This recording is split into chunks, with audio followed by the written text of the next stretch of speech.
Hello everyone and welcome back to RPG Radio. My name is Winback. I will be your host today in a brand new game on this channel called The Slormancer. Now this game is in early access, but it is in fact an action RPG and should be treated just like all those games that you're comfortable with. It's got its own builds, its own stats, its own stuff going on, so I'm going to talk to you a little bit about it today while we play it in the background and have ourselves a fantastic time. All that being said, though, it is a YouTube video, so feel free to like, comment, and subscribe your heart out while we journey into this two-dimensional top-down madness. Anyway, so like I said, it is in early access. The game is not completely finished, but it is a fair ways along, and the dev team has done everyone the favor of providing a pretty clear roadmap, which is fantastic and not something that you see out of a whole lot of developers these days. Well, at least not ones I'm familiar with. So, all that being said, I think we're off to a really promising start with this game, and it's going to go only up from here, I can imagine. So, Slormancer, again, since it's an action RPG, it's got a couple roguelike elements, roguelite elements, I would say, because it does bear a resemblance to a lot of games in that format as well. But since it's an action RPG, there are different classes you can choose from. There are only 3 at the moment, which are the Warrior, the Mighty Knight, the Archer, and the Mage. I haven't played too much with the Archer, and I haven't touched the Mage at all. I'm mostly the Knight right now, and we're basically sticking with the easy skills so I can get a good handling of the game. So right now we're using the Mighty Swing for our melee, our A button, and we're using the Throw Stick, which is exactly what it sounds like, as our X button. That's our projectile. This class is super tanky, and it's going to survive. It's just going to survive a lot. Really easy to just get in there, swing your sword, make everybody explode, as you can see. Now, with each class, there are 3 specializations that you can take in between, not even in between, on top of the choice that you want for your build. The specialization for the Knight that we have in this particular video is going to allow us the ability to parry for 3 seconds. It is called the Enduring Protector. So basically what happens is we're going to hit our Y button, and we're going to get a bit of a little shield for 3 seconds, and anytime that we get hit while that shield is up, the Enduring Protector is going to launch an attack back at the enemies that hit us. So, fantastic for dealing damage while also taking damage, and this game has a retaliation damage stat that will make that even stronger. I'm not building into that, but it does definitely synergize with the ability extremely well. Now, on top of the specialization, all of the abilities that you have in your tree come with their own specific talents that you can level up with Slorm, which is the main upgrading currency in the game. There's also Goldus that you can take to upgrade vendors in town and purchase random items and stuff in town. And you also unlock new vendors by finding them out in your story quests. So we secured the breach, got ourselves, I believe that is a Slormsmith. He's a blacksmith of some kind, but he comes with his own special missions that we have to complete to get him completely unlocked. So he's saved, he's in town, but he still wants us to do some errands for him before we can unlock the full potential of the character, which is fine. I mean, that's all about the grind up in the early levels of these action RPG games. Anyway, you're unlocking all the power possible while still figuring out everything that there is to do.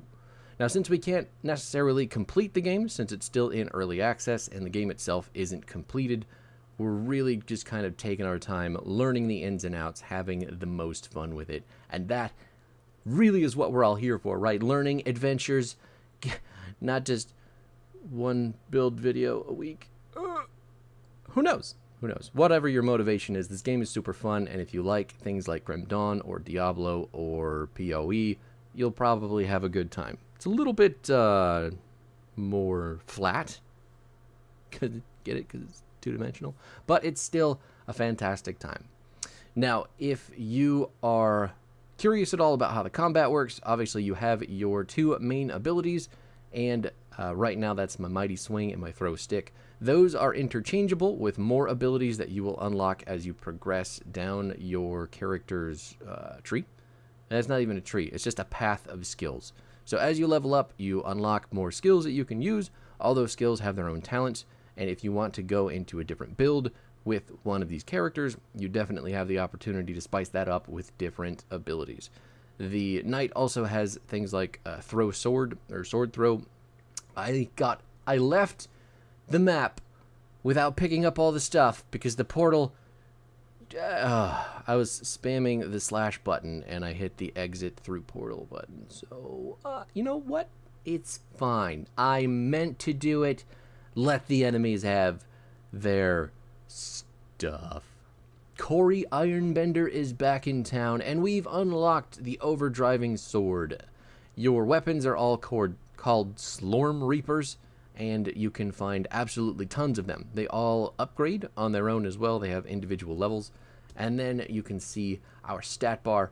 You got to put one in dexterity here so I can get that maximum Reaper damage buff, but you can also get a look at the items as well. There are tons of them, and each of them can be upgraded through a specific vendor in town as well as you progress with them. So items get their own XP, so to speak, and then talking to the Slormatologist, you can upgrade the stats on those items. So let's go talk to Corey real quick, and you can see he's just going to want to send us off on some errands because he's just so emotionally distraught about making weapons of death and violence, and that is, it's also hilarious that you can only see the top of his head in the portrait. I don't know why. He's taller than I am, it looks like, but he's ducked down in the portrait. This game also has a magnificent sense of humor, so if you like funny stuff in your video games, I can put this one at the top of the list. It is absolutely fantastic. I have had more than a few ruffles from this game. So, all that being said, we can talk about our build a little bit, since, you know, that's what everybody's here for, right? We're a build channel. We make builds for RPGs, and we do cool stuff with them. Now, the Enduring Protector specialization, that's what we're after. You can see it right there. Gives us the deflect or the parry skill, and that is full of talents on its own. We've also got some life regen, some max life, all sorts of different things going on, but really the whole purpose of the invulnerability is just to keep us alive. The game says that we're going to be doing less damage, but I really haven't noticed that yet. We do quite a bit of damage through our just swinging and stick throw combo. So, you know, maybe one of the other specializations would let us do even more damage, but right now I'm the perfect amount of tanky and damage dealing that I'm still having a really good time. So for the specialization, I kind of blazed through it there, but ultimately there is a talent that gives you health regen, and then there is a talent that gives you maximum life, both of which are really important for my tanky stats, but maximum life is also going to help us deal more damage. So that being said, more max life is important. Which actually brings me to the point of the Slormatologist here. So you're seeing what we're doing is dropping gear in to the Slormatologist's Delight, and then we're going to put some Slormandrites, which are these little shaped stones. We drop those in as well, and they will reinforce the gear that we have. Now, there is a critical reinforce chance, a double reinforce chance, and a failure chance. Anytime you drop something in there, the game will let you know how much of a chance that you have with the Slormandrite that you're putting in there. So your first item goes in. If you're using your maximum possible crafting materials, your chance can go up quite a bit, at which point you can either critical or double reinforce the stats that you're getting from the reinforcement. You can also fail the reinforcement if you're not using enough materials. So you can see there it's a 50% chance to fail based on the level of the item and the level of the crafting material that we're dumping in there. So even with all these modifiers, things are not going well enough. I don't really want to waste more materials on a 50% failure rate. I can't say that it's going to be the worst thing in the world, but, you know, I guess it's fine. Just drop the bigger one, see what happens. If you get the critical or the double reinforce, that just means you're going to get more stats out of the reinforcement, which is fantastic. We're really just kind of tooling around with these crafting materials to see if we can upgrade our chances any. 50% looks like where we're going, so didn't spend anything too terribly big, but that's fine. We still got the coin flip. It worked. Everything is okay. Now, there is another vendor in town who you can take care of your gear with.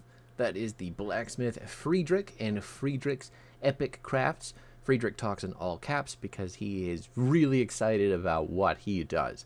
But the blacksmith can reforge equipment, so similar to if you played Diablo, you can reroll certain effects of weapons that you pick up. But in the Slormancer, you can reroll the stats themselves, or you can reroll, this game calls them scores and stats. So the stat is the name of the effect of the weapon, and the scores are the numbers. You can choose to reroll specific ones. You can choose to reroll all of them at once and get something entirely new. You can choose to reroll the different tiers of scores and stats that you have. So you have normal scores, normal stats, same thing for rare stats and magic stats. So you can see it on the item there. You've got base stats, magic stats, rare stats. You can reroll any number of those things, and you use your Slormandrites to do that. So the little curved crafting materials that you pick up, those are going to be used to get yourself better stats from your items. So you'll upgrade them for better numbers across the board, and then you will re-roll them for basically base stats. So you'll re-roll them for different base stats or a different effect. Now you can see the max mana raw damage on this item. I don't want to do anything with both of those. I'm not sure. Anyway, max life I definitely don't want to change. I don't necessarily love evasion, so we can re-roll that for something better. Don't want maximum mana, but attack speed does look good. So I'll take that. We'll get ourselves a bit more swinging power, and we'll leave Friedrich to his own. His daughter right across the way is the inventory keeper. She's the box, so you throw your extra gear in there if you're not going to use it. One thing I'll say about this game that is a little bit sad is that the gear does not change the physical representation of your character. So that's a little bit upsetting. I don't know if that is a plan for things to come, or if maybe I just haven't found the right gear to change stuff. But, you know, maybe one day I'll either figure it out or it'll happen. Regardless, though, if you are absolutely requiring your character look, snazzy and cool in the new armor that you pick up, you might be in the market for a new game. But regardless of that, all the effects, all of the abilities, everything that you do in this game does look pretty cool for the art style that they've chosen to go with, and that in and of itself is enough for me. So, looks like we're coming into boss territory. Ooh, the evil twin. You wouldn't be able to tell by how fast I skipped all that text that this is my first time. I've never, ever fought this boss before. Not even a single time. I've definitely never been defeated multiple times by this boss. So, it's... yeah. I'm lying. I'm being completely sarcastic. He kicked my ass like 3 times. And that's the magic of editing. You're welcome. Anyway, he makes clones. They shoot fireballs. They're kind of fucking annoying because they do take a little while to kill. And I would like to focus on the power on the boss. But he does these big room-sweeping fireballs that the only way I can avoid is with my parry. And we're dealing some decent damage to him when the parry hits. So the deflect is going to deal some damage back to the evil booger. But it comes down every time his little runes there are done channeling, I guess. So he just channels a big room exploding fireballs. It hurts. It's awful, but we can block it and not take a whole lot of damage. The clones, however, my god, once there's enough of them, it's just, I don't want to waste my parry on them, but they can do a lot of damage if you're not avoiding the stuff that they throw at you. Meanwhile, our buddy wizard is just standing there watching us fight his evil twin, and that's kind of annoying. But we can talk a little bit about the build now, because I got off topic earlier, and that's, you know, what we do on this channel. We make builds, we talk about builds, we do builds. So, our Enduring Protector spec is, obviously we've got the Enduring Protector specialization, which means we get Deflect, which means we're going to rocket damage back at people who hit us. But it also comes with the ability to block. So block is a 90% damage reduction when we do block. Wow, last second there on the deflect. And that opens up our kind of more tanky playstyle. So block is going to help reduce a lot of damage and just be overall super, super helpful. So the talents that come with this ability, the ones that we've taken anyway, are number 1, regen on the first tier, and then maximum life on the next tier. There are other things going on in this build that increase our damage with the use of max life. So the more max life I can get, the more damage I'm doing, which is exquisite. And then we have the next tier, which is going to let blocking reset our block charges to 10 instead of 0. So before this talent, if you blocked, your block charges would be reduced by either a certain number, or they would go back to 0. I can't remember specifically how it works, because I've been using this talent basically since I picked up this ability. But yeah, we're never at 0 block charges. We've always got quite a bit, making us extremely difficult to kill. But blocking only reduces damage from... well, I think it works the same way as deflect. So deflect only blocks damage from melee attacks and ranged attacks from enemies, but it doesn't block AoE damage, because that's a talent that you can take later on to make it do that. So I'm pretty sure block works in the same way. If you get hit with AoE damage, things is going to hurt. The menu that you're looking at right now is our Ancestral Legacy menu. We get points from Adam Nostras, who is an anagram for Nostradamus, which is hilarious. But he gives you these little nodes that you will put in and arc out into different abilities in this menu. So right now, we've got ourselves a passive called Air Conditioner, which is going to slow enemy attack speed. We've got an active, which is going to increase our attack speed and raw damage for a set period of time, basically a berserk. There is another passive, which is just increasing our damage as well. And then the one that we just picked up, Soul Bond, is an activatable that will latch on to enemies to deal damage with some chains, and it's pretty cool. Might be a little bit off theme for the night, but you know, whatever. Sometimes you just got to pick the stuff that looks good. Totally. Anyway, back to the build. So, oh yeah, the next talent down the line for deflect is going to have blocking trigger what's called an astral retribution, and that means that the knight is going to drop a sword from the sky. And the knight also has another mechanic called luck. So if our luck meter is 100%, if we're completely lucky, that sword will turn into a giant flaming meteor that you may have seen in the video a couple times already. It is actually super cool, and it does come into play with our other ability, the throw stick, as well. Yeah, just our other ability, throw stick, because I don't think Mighty Swing has any astral retribution. Now we're talking about getting through the door. Turns out we did not find the seal breaker. I can't remember what it's called. But we do have the portal passer.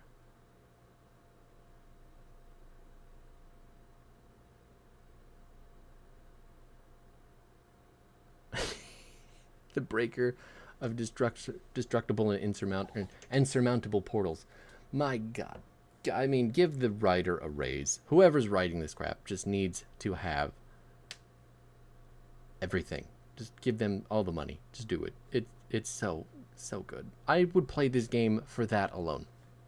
It also looks like the king has a bed out on the street because they can't get into the castle and he needs somewhere to sleep. Perfect.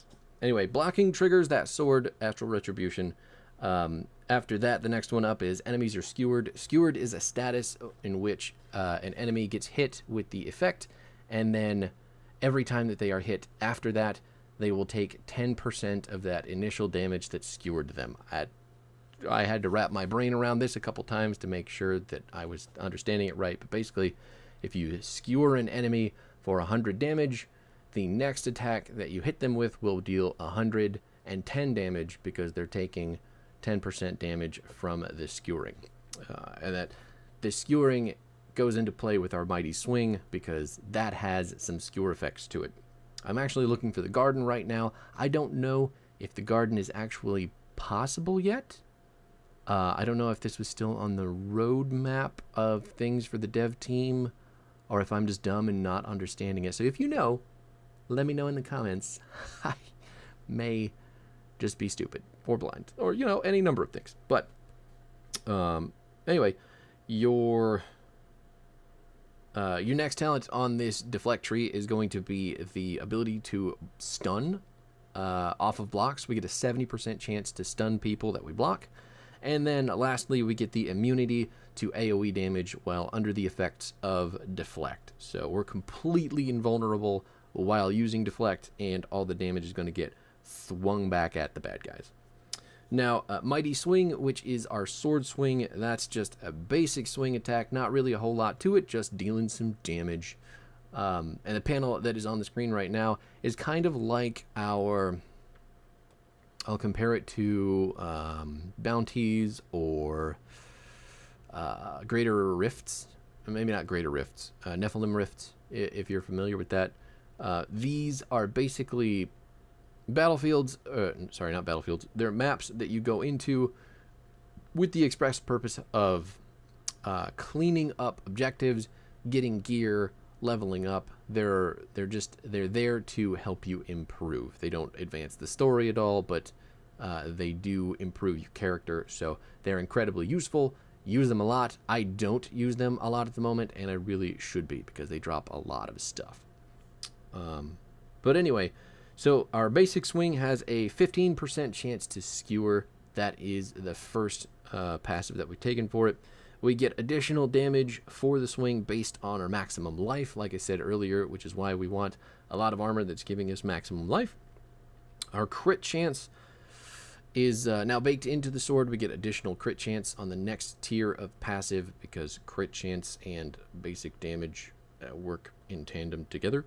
Oh, and look at that. The final thing that we have unlocked for the swing are... the swing is going to give us block charges. So we will basically never, ever be running out of block charges. You can see down there in the bottom, well, not bottom left, but just above our health bar, that shield with the 3 little dots above it, that's the number of block charges that we have. So we're rocking 22 right now between swings, and all we're doing is going up because all we do is smack people, and we very rarely get hit.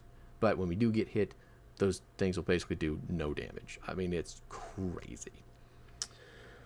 And yeah, that's it for Mighty Swing at the moment. There is one final skill for me to unlock. I haven't hit the right level for it yet, but all of your abilities and your specialty have their own individual... Damn, 2 meteors. Shit. I must have blocked one and then got a good stick. All your abilities and your... specialties have their own levels. So you will increase those levels by using the abilities, which is... I love that. And I don't know why more games don't do that. It's actually fantastic. But our next ability is called Stick, Throw Stick. It's kind of hard to see that we're doing it, but it is our projectile. It is just a stick we throw. It's pretty cool. It hits people from range, and considering that we're a melee character and targeting in this game is a little bit of a pain in the ass for controller players, I like it. It works good. Not to mention that you can use both your mighty swing, you can feather the mighty swing and the throw stick together, so that you get kind of a very consistent flow of damage, which is fantastic. Super, super fantastic. Now, the stick itself is going to give us mana on hit. That's the first thing that we've gone for. This build is pretty mana hungry because the amount of swinging and stick throwing that you do can burn up that bar really, really fast. And if you're not getting mana back, you don't have the ability to do anything because your sword requires mana.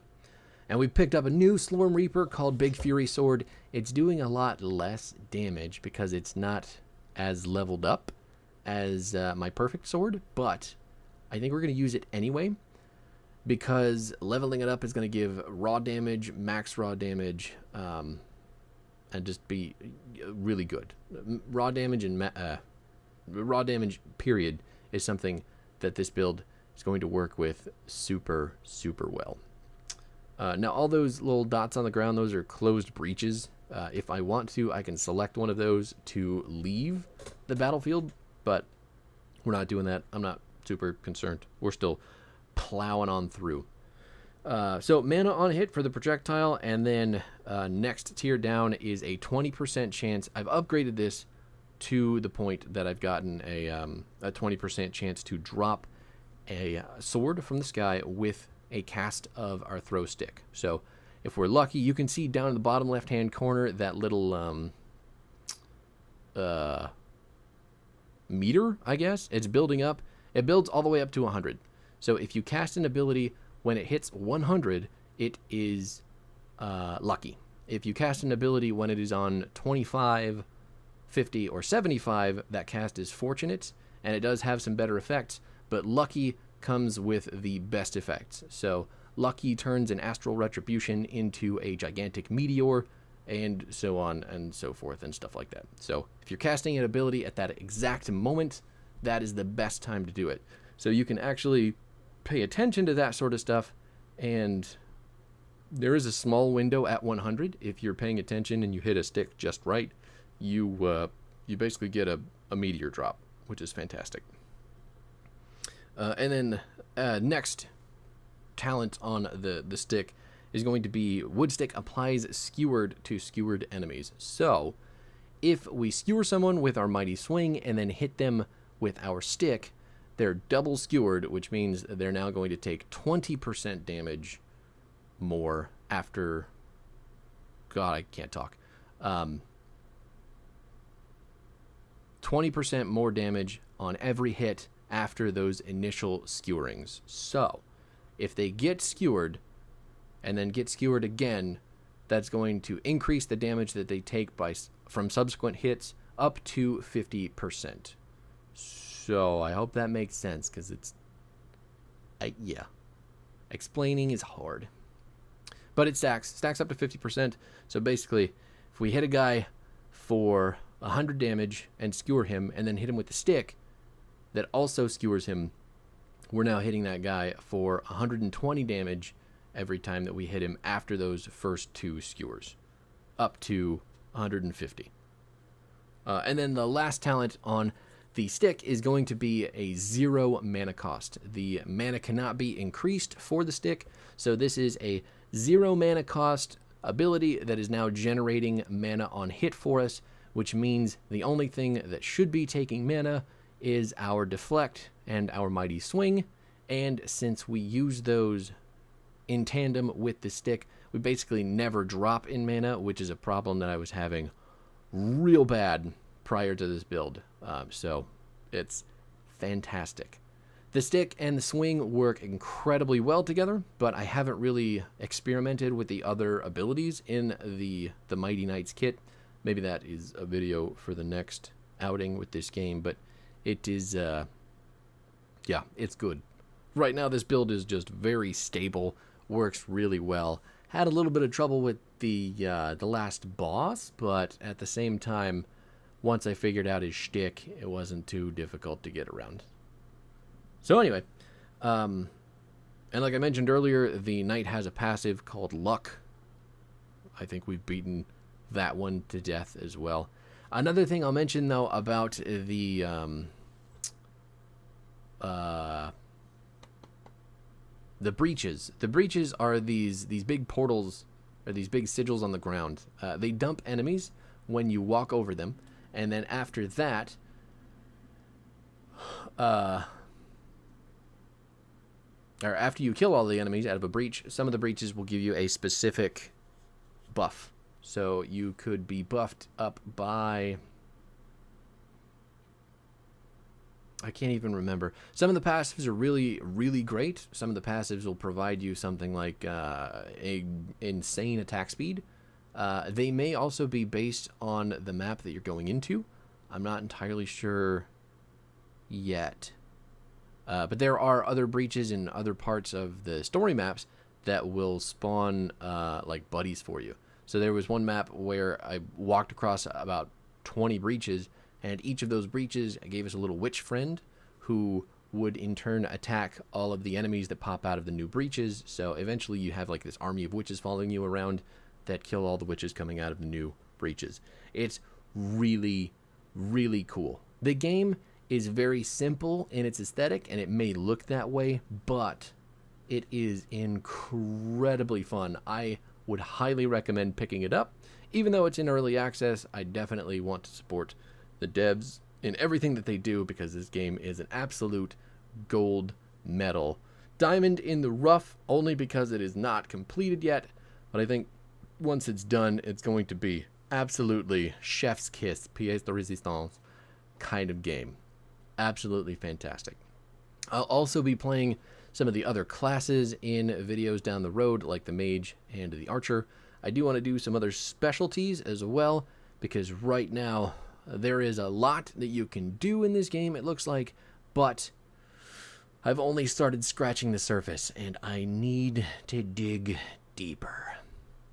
But yeah, if you like this game, feel free to let me know in the comments below. I'll be back next week. We're starting to try the 3 video a week format, but it's all going to be different games. So if you're only here for one game, my apologies. You're still probably going to get one a week. Anyway, I hope you enjoyed yourself. I'll see you next time. Peace out, everybody.